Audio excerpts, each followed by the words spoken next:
League আতে ন্যানচেস ও তুলুজের match শুরু হওয়ার মাত্র ২২ মিনিটেই পরিত্যক্ত ঘোষণা করা হয় ম্যাচটিকে। স্টেডিয়ামে হঠাৎ করে নেমে আসে চরম বিশৃঙ্খলা, আতঙ্ক আর অস্থিরতার ছায়া।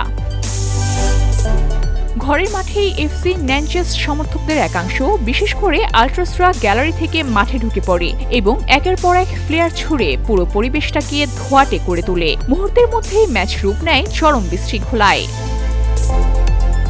৩৩ ম্যাচে মাত্র ৫ জয়ে অবনমন নিশ্চিত হওয়ায় পুরো মৌসুম জুড়েই ক্ষোভে ফুঁসছিল সমর্থকরা। ২০১৩ সালের পর এই প্রথম শীর্ষ লিগ থেকে নেমে যাচ্ছে ঐতিহ্যবাহী এই ক্লাবটি। গোলশূন্য অবস্থায় হঠাৎ গ্যালারিতে আতশবাজি ছোড়া হয়। এরপর নিরাপত্তা বেষ্টনী ভেঙে শত শত সমর্থক মাঠের দিকে এগিয়ে আসে। পরিস্থিতির নিয়ন্ত্রণে আনতে খেলোয়াড়রা দ্রুত ড্রেসিং রুমে চলে যান।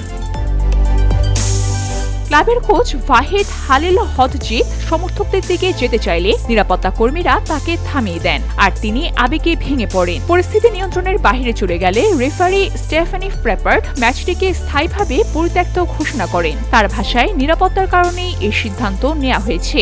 এক বিবৃতিতে ক্লাব জানায়, তারা মর্যাদার সঙ্গে মৌসুম শেষ করতে চেয়েছিল, কিন্তু পরিস্থিতির কারণে তা সম্ভব হয়নি। এ ঘটনার পর ফ্রান্সের ক্রীড়ামন্ত্রীও কঠোর নিন্দা জানিয়ে একে অগ্রহণযোগ্য বলে মন্তব্য করেন। একসময় ফরাসি ফুটবলের গর্বের প্রতীক এফসি ন্যানচেস এখন অবমাননার বাস্তবতায় দাঁড়িয়ে, আর সেই হতাশায় ফুটে উঠল ম্যাচের সেই ভয়াবহ রাতে। VOD Bangla news desk.